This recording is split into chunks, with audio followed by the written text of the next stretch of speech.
Non, c'est la question que je me posais sur le scooter tout à l'heure, parce que j'avais noté dans ma tête Crescendo hier ou avant-hier, et puis en regardant l'adresse ce matin, je vois second desk et je me dis, ah, c'est con, j'aurais dû prendre Crescendo, c'est un super nom de boîte, et j'aimais bien, ça évoquait quelque chose de positif, de dynamique, donc ouais, j'aime bien Crescendo, c'est sympa, facile à retenir en plus. Je sais pas comment vous les trouvez, mais très bon nom de boîte, hein.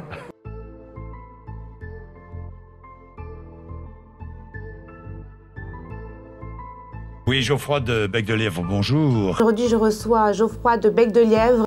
Geoffroy de Bec de Lièvre, bonjour. Je suis Geoffroy de Bec de Lièvre, le fondateur de Marco Vasco, spécialiste du voyage sur mesure.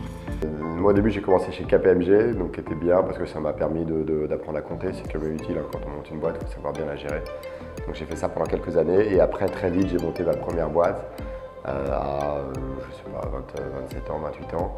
Et donc ça fait, Marco Vasco c'est ma troisième société, donc ça fait 15 ans que j'entreprends, que je monte différentes sociétés. Et avec toujours autant de plaisir, toujours autant d'envie surtout, c'est ça dont je me rends compte. C'est vraiment génial de pouvoir développer une boîte, d'accompagner des personnes autour d'un projet, souvent un peu folle, et puis la développer, c'est chouette.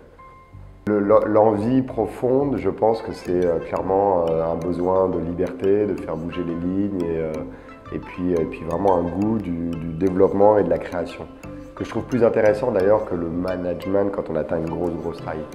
Donc vraiment ce qui m'intéresse, c'est les débuts, c'est partir de l'idée, de peu de choses, et puis de la faire naître.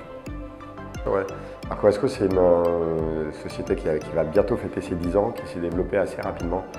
On faisait 1 million d'euros la première année, après on a fait 3 millions, 12, 40, 60, on a une croissance vraiment très rapide, avec un bon modèle. Moi c'est ce que je disais pour répondre à ta question tout à l'heure, qu'est-ce que t'aimes dans la création? Vraiment c'est dans mon ADN, j'aime le développement. Et aujourd'hui je pense que le rattachement avec le Figaro, c'est un nouveau levier fabuleux pour toujours continuer à aller grossir et se développer. C'est le premier média online, hein, si on prend l'ensemble de l'audience du Figaro, c'est 31 millions de visiteurs uniques. Et donc ça va nous donner de la visibilité, de la notoriété, et puis ça va nous aider à aller chercher quelques centaines de millions d'euros de chiffre d'affaires, adossés à Maison du Voyage. Donc beau challenge devant nous, belle perspective. J'ai eu beaucoup de chance, j'ai eu un mentor qui était assez exceptionnel, j'ai eu Pierre Cuiret qui était le cofondateur de Phonehouse et après qui était le patron de Micromania. Donc je pense que c'était absolument idéal parce qu'il m'a accompagné pendant 18 mois, il m'a challengé sur pas mal de points assez cruciaux.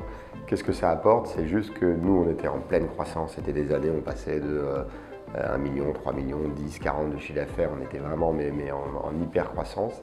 Et on n'avait pas forcément du recul et de hauteur par rapport à ça. Lui, il avait déjà vécu avant. Et donc, il m'a questionné sur des points hyper stratégiques. Je me souviens sur la fidélité, sur à quel moment faire changer les actionnaires parce que j'ai des fonds d'investissement. Sur ces sujets vraiment très stratégiques, il m'a vraiment bien accompagné. Ça m'a été super utile. Ouais. J'y repense régulièrement. Et donc, c'est pour ça que j'ai eu envie de passer du côté mentor 2-3 ans après, quand je m'en sentais un peu plus légitime. C'est dur en tant que mentor. Mentorer, c'est super, on est là pour recevoir. Et je pense qu'on donne forcément, mais néanmoins, on est là, on a l'impression pour apprendre. Là c'est autre chose, on est là, il faut apprendre à se mettre en position de coach, essayer d'être un miroir.